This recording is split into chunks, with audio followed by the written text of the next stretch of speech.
Gold smuggling చేస్తూ దొరికిపోయిన కన్నడ నటి రన్యారావు కేసులో సంచలన విషయాలు వెలుగులోకి వస్తున్నాయి. బంగారం స్మగ్లింగ్ వెనుక ఓ ప్రముఖ రాజకీయ నాయకుడి హస్తం ఉన్నట్లు కథనాలు వినిపిస్తున్నాయి. దీంతో ఈ కేసు రాజకీయ ప్రకంపనలు సృష్టిస్తోంది.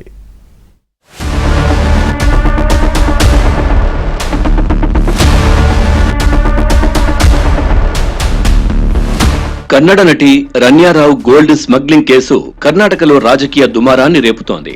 ఈ బంగారాన్ని బెంగళూరులోని ఓ షోరూం నుంచి ఒక ప్రముఖ రాజకీయ నాయకుడి పేరుతో కొనుగోలు చేసినట్లు గుర్తించారు.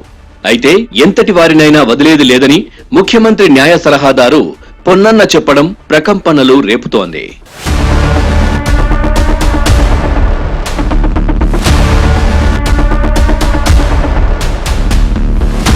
కాగా ఇటీవల దుబాయ్ నుంచి బెంగళూరుకు 14.2 కిలోల బంగారంతో వచ్చిన రన్యారావును బెంగళూరు విమానాశ్రయంలో అరెస్ట్ చేసి 2 వారాల రిమాండ్కు తరలించారు. ఇంత పెద్ద మొత్తంలో స్మగ్లింగ్ బంగారాన్ని స్వాధీనం చేసుకోవడం ఇటీవలి కాలంలో ఇదే మొదటిసారి. తరచుగా దుబాయ్కి వెళ్లిన ప్రతిసారి ఒకే రకమైన దుస్తులు ధరించడంతో అనుమానం వచ్చి ఆమెపై నిఘా పెట్టగా ఈ స్మగ్లింగ్ వ్యవహారం బయటపడింది.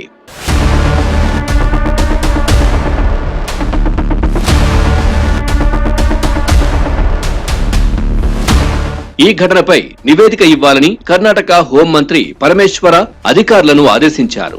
మరోవైపు తనను స్మగ్లింగ్ చేయాలంటూ బ్లాక్మెయిల్ చేశారని రన్యారావు ఆరోపించారు.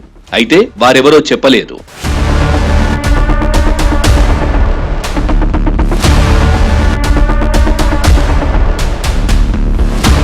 మరోవైపు రన్యారావు తండ్రి Karnataka police housing corporation DGP K Ramachandra Rao ఈ వ్యవహారంపై దిగ్భ్రాంతి వ్యక్తం చేశారు.